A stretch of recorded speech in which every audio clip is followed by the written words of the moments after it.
It's time to tell the truth Pull back the curtain. and explain exactly how frugal people save money every month. We would all like to believe that there's a direct connection between making more money and saving more money, but it turns out that's not actually the case. Over 70% of Americans live paycheck to paycheck, and that figure includes 49% of households who make $100,000 or more per year. So clearly, there's more to it than just how much money comes into the house every single month. There are actually some things that frugal people do that help set us up for success and make it possible for us to save money consistently every single month. And that's what we'll talk about in this video. If you don't know us, I'm Larry. And I'm Hope. And we're from Under the Median, where every week we bring you videos on frugality. So let's talk about frugal people. The first thing that frugal people do is that they know exactly where their money is going. We know how much money is coming in and how much money is going out. We have systems in place to track our money. And one of the things that we use is Dave Ramsey's software called Every Dollar. Now, we use the free version. There is a paid version, but we have never found it necessary to actually pay for every dollar. The free version will do ya just fine. Not only do we track our expenses, but we have a really good idea of exactly what items should be costing us. And if we buy an unknown, let's say we're looking at a product we've never owned before, then we do research. We check into it. We look at other YouTube videos. We look at reviews. We go into that research pretty seriously to make sure that this is going to meet our needs and we're not going to be throwing our money away. We tend to have a pattern of what we spend.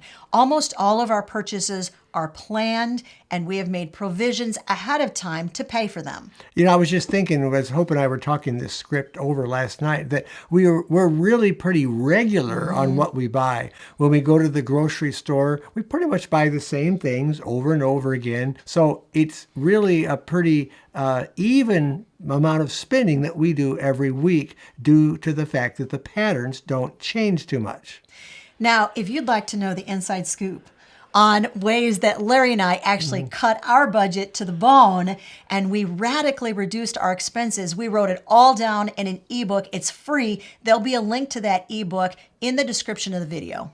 We're willing to look at very creative ways to save money. There's always a way to cut the cost or cut the spending down, and you gotta be kind of creative, thinking outside the box on how to do that. Now, we can find ways that are creative to save money, and at the same time, they are also easy, fast, and fun, then we are totally in. And that is exactly the reason why I love our partner for this video, Fetch. Fetch literally is the easiest savings app that I have ever used in my life. I collect all of our receipts throughout the week. Takes me about 5 minutes a week in order to upload those receipts to Fetch. And the nice thing about Fetch is I don't even have to think about it because literally every receipt you can upload to Fetch. It doesn't matter if it's from any retail establishment, whether it's from Amazon or whether it's from your favorite restaurant. They are all eligible to upload and receive points in Fetch. For instance, this receipt, this was actually a recent receipt from us buying our winter supply of kerosene. And just like that, there, points from Fetch. Now, the nice thing about those points is that you can turn those points just like that into gift cards. There are literally hundreds of different gift cards that you can choose from. You might consider one from Amazon or maybe one from Visa, or once again, swinging back around to that favorite restaurant, you can also get a gift card to restaurants. If you want, you can also use the e-receipt function and you can get rewarded for online shopping. Fetch will search your emails for eligible receipts. Once you start using Fetch, you'll find that they send you emails where they give you opportunities to earn extra points. The points really honestly do. They add up super fast on Fetch. But if you want a way to get super fast points right now, then look right down there. That is our special code. Fetch has given us a special code just for Under the Median viewers. For a limited time, when you download Fetch, the first moment that you upload that first receipt, boom, Fetch is going to reward you with 5 1,000 points. Now that code and a special link is going to be listed right at the top of the description for this video, so go check it out. Fetch. Back to what frugal people do. We plan ahead for purchases. Frugal people do not spend money just for the sake of spending money. We like to have things in our life that actually have a use and a purpose. No impulse buying. We tend to buy quality. You ever look through an old magazine, like an old a Sears catalog, for instance?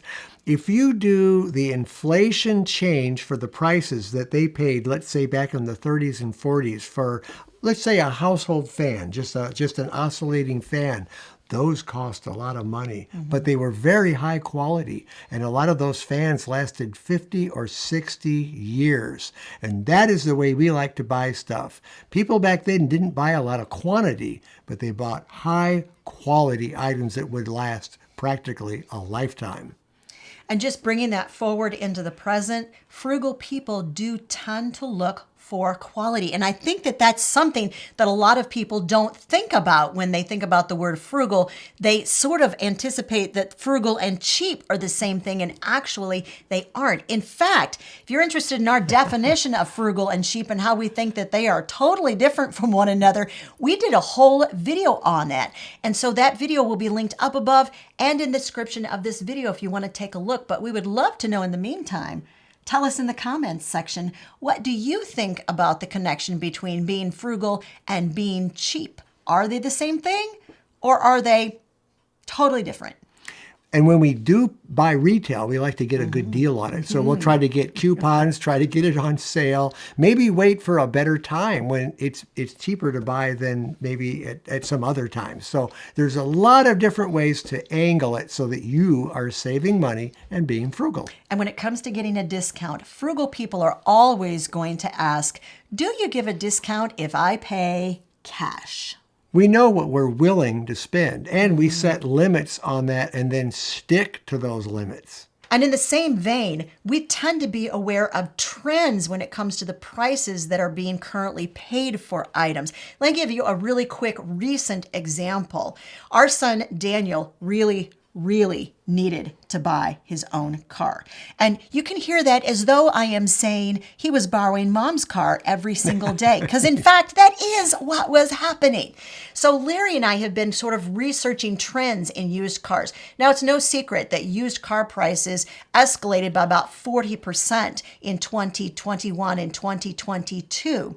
But what some people did not know that we did know is that economists have been predicting that the price of used cars, they're going to soften a little bit in 2023, and they're actually going to start to slowly go down, because that whole problem with being able to get the parts from China, that's loosening up a little bit too. And as new cars are coming on the market and they're available to be purchased, that means that the price of used cars is going to start to drop. That's the kind of information that we mean when we say that frugal people are aware of trends and where prices are tending to go. And the way that we find that out is actually our next tip, and that is that frugal people tend to have several different reliable sources of information that we follow on a regular basis. Yeah, we will look at reports from different, I would call them certified economists. There's also some good YouTube channels that we follow that give good financial advice.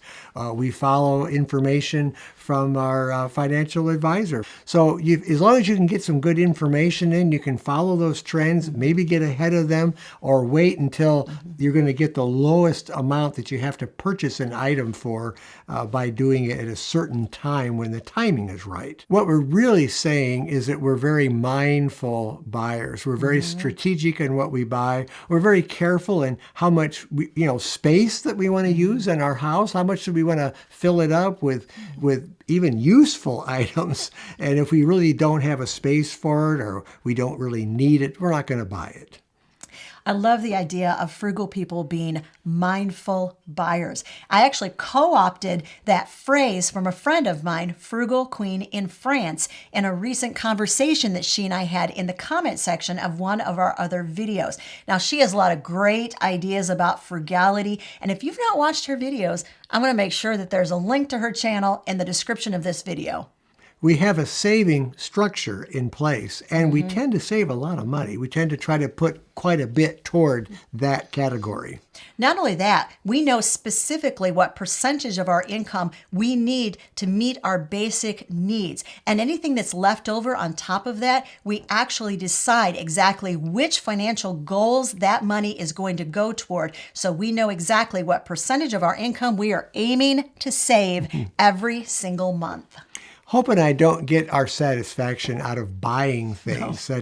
That's something that seems to be pretty common in America, at least, that people are wanting to satisfy something by going out and going shopping. I've even heard of shopping therapy. Well, we don't practice that. We enjoy the things that we have, and when we need to make a purchase, we need to replace something, then we do that. Frugal people view money as a means to an end. We don't see money in terms of what it will buy. We see money in terms of what it will provide for us that we actually need. So money is a means to getting to where we want to go and the goals that we really, really want to reach.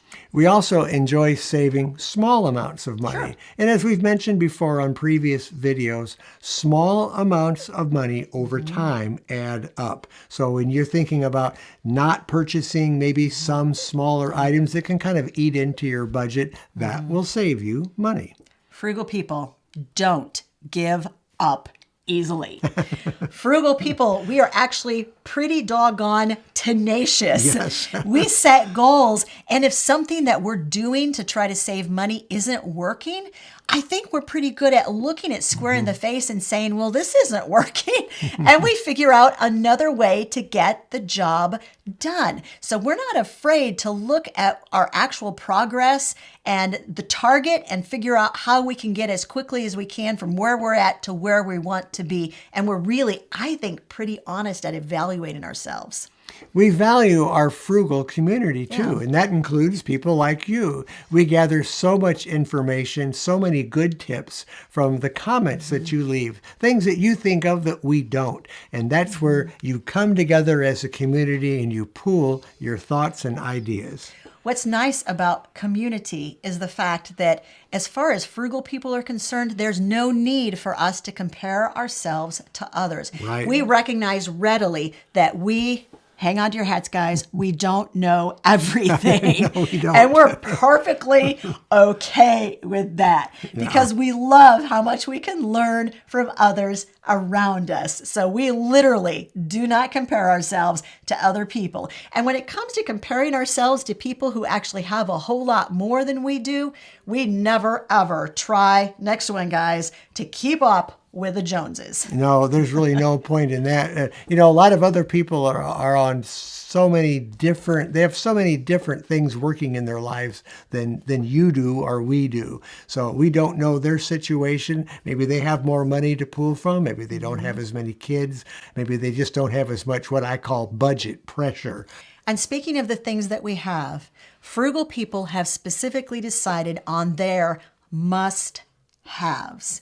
These are items that we really feel like we need to have in our life every single month. And everything that isn't on that must-have list, well, that's negotiable for us. And we figure that those are the areas that we are going to be able to save some money on.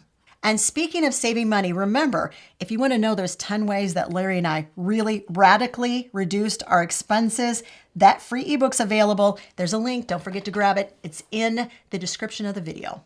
If you want to see what frugality looks like in real life, we did 35 frugal habits that saved us money in 1 week. If you want to see how we did it, the video is right over there.